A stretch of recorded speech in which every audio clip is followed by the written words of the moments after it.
We're diving into the jaw-dropping testimony of Kid Cudi in the Sean Diddy Combs federal trial, and veteran crime reporter Elizabeth Millner was right there in the Manhattan courtroom, capturing every second of this high-stakes drama.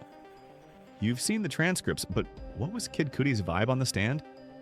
This guy was dropping one-liners like a superstar, strutting into court in a bedazzled leather jacket, white t-shirt and jeans, looking like he just stepped off a music video set. A major celebrity in a federal courtroom? That's a scene. So, what did he say, and how did he say it? Let's unpack this explosive moment from May 22nd, 2025. That's got everyone talking. First off, I didn't see Kid Cudi smoking a cigarette. That must have been outside before he entered. But let me tell you, the courtroom was absolutely packed. Despite freezing cold and pouring rain that morning in New York, people filled every seat to hear Scott Mescudi, aka Kid Cudi, drop bombshells. When he walked in, he was cool as ice, totally casual in a way you don't see in federal court. Other witnesses, even escorts, showed up in suits, but Cudi? He went full rock star. He didn't even glance at Diddy, just strolled to the witness stand, swore the oath like it was no big deal, and then the testimony hit. I was scribbling notes like crazy because Cudi was delivering so much. We knew about the Molotov cocktail incident from Cassie Ventura's lawsuit, but hearing it straight from Cudi's mouth, it was a whole other level. The courtroom was hooked, laughing at his quips, like when he said Diddy looked like a Marvel supervillain during a tense meeting. That line alone had people buzzing. Was the courtroom laughing? Oh, absolutely. Spectators and even some jurors in the box couldn't hold back chuckles. But Diddy? Not amused. He didn't crack a smile at Cudi's humor. When Cudi took the stand, Diddy's face went stone cold, a complete 180 from earlier when he was chuckling during George Kaplan's testimony. On May 22nd, Diddy was all business, passing notes to his legal team, laser-focused as Cudi laid out damning evidence. Let's dive into the direct examination. What were the standout moments? The prosecution's strategy was crystal clear. Use Cudi to back Cassie's claims of abuse and build their racketeering case, pointing to crimes like kidnapping and arson. So what did Cudi say that had the jury leaning in? The jury's been hearing Scott Mescudi's name a lot in this trial, so seeing Kid Cudi in person was huge. He took us back to December 2011, when police got a call about a break-in at his old house. He's long since moved. It all started with a 5:30 a.m. call from Cassie, who sounded stressed out of her mind. She told Cudi that Diddy had found out they were dating, and she was shaken. Cudi, being protective, picked her up and took her to the Sunset Marquis Hotel to keep her safe. He thought Cassie was done with Diddy at that point, no longer entangled. But here's the shocker. Diddy asked for Cudi's address and Cassie gave it to him. Cudi had no idea what Diddy was planning. While at the hotel, he got a call from Capricorn Clark, Cassie's friend who also worked for Diddy. Capricorn sounded terrified, on the verge of tears, saying, Diddy, an unnamed associate, and she were at Cudi's house, while Cudi wasn't even there. That's right, Diddy was allegedly inside his home, uninvited. Cudi confirmed Diddy's presence at his house, and it got wilder. He rushed home after talking to Capricorn and saw exhibit photos in court of his old house's front gate, in a quiet, family-oriented neighborhood. Oh, and he was rolling in a Porsche back then, just to paint the picture. While speeding home, Cudi called Diddy, heated, saying, "Are you in my house?" Diddy, calm as ever, replied, "I just want to talk to you, I'm waiting." Cudi thought his security cameras would have caught it, but someone had angled them down so nothing was recorded. Super suspicious, right? When he got home, he found Chanel gifts, pricey ones, opened on his kitchen counter, and his dog, who usually roamed free, locked in the bathroom.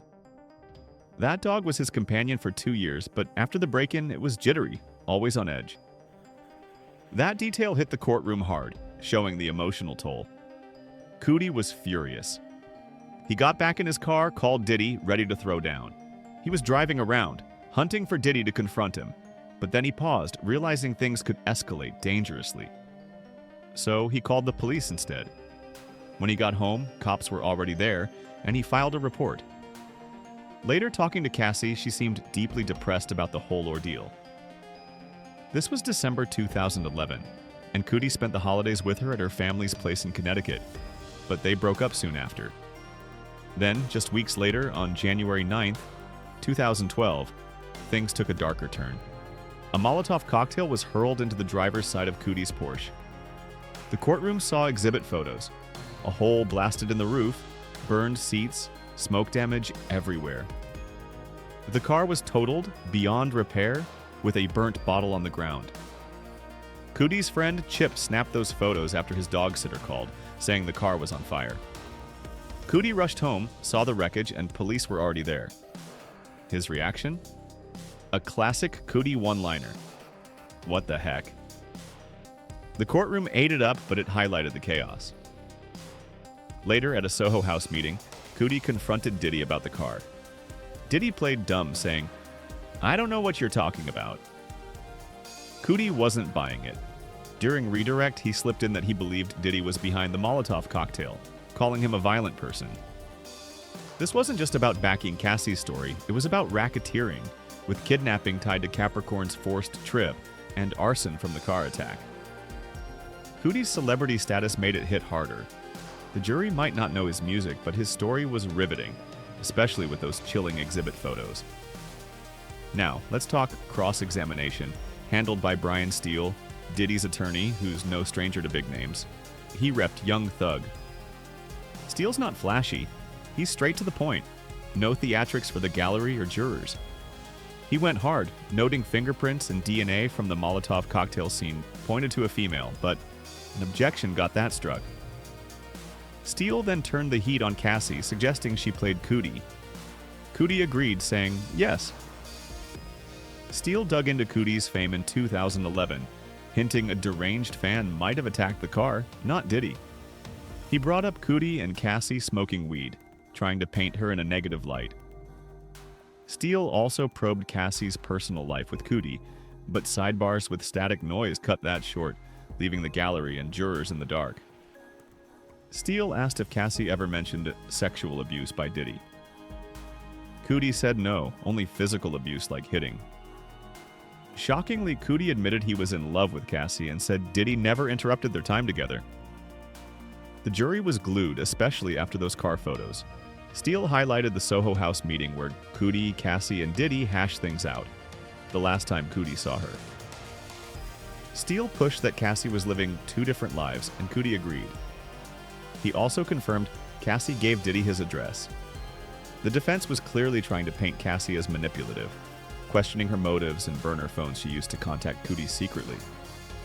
The defense's goal was to shred Cassie's credibility, making her seem like the mastermind, not a victim. But Cudi's testimony? Pure dynamite. The courtroom was electric, packed despite the weather. Diddy's face was grim, no laughs, just focus. Jurors chuckled at Cudi's quips, but were dead serious for the heavy stuff. With no cameras allowed, Millner's notes are our window into this trial. As of May 23, 2025, the trial's heating up, with recent reports noting Diddy's team filing motions to dismiss racketeering charges, arguing the incidents are domestic, not criminal. Cudi's testimony, though, bolsters the prosecution's case, tying directly to Cassie's claims and the racketeering statute. This trial's a wild ride, showing why a top lawyer is everything. That's where our sponsor, Morgan & Morgan, comes in. They're America's largest injury firm with over 1,000 attorneys and a killer track record. In months, they won $6 million for a Florida car crash victim, $13 million for a Georgia wrongful death, and $6 million for a New York trucking accident, way more than insurance offered.